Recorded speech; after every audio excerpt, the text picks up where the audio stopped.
No, Ivana, don't cry, don't cry. Mi sono preso una sbandata colossale, una piccola no global. La prima volta che l'ho vista stavo in mezzo a una strada, lava squarciagola.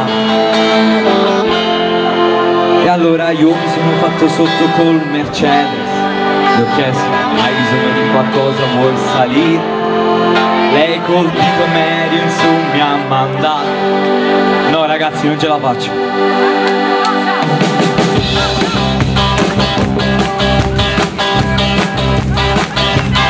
Mi sono preso una sbandata colossale per una piccola no global.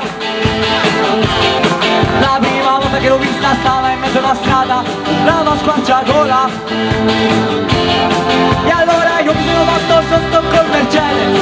Le ho chiesto, hai bisogno di qualcosa, vuoi salire? Lei con dito medio su mi ha mandato a vedere.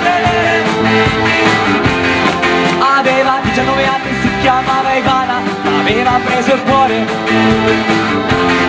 E per vedere mi toccava andare a tutti i cortei contro la globalizzazione. Lei mangiava solamente per solidale, diceva che il consumatore deve avere una cultura.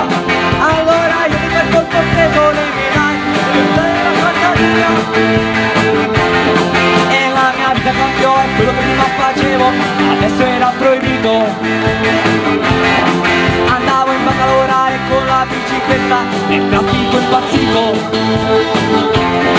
Facevo il mezzo sulle multinazionali, dicevo che me ne fanno quanti pesi un chilo.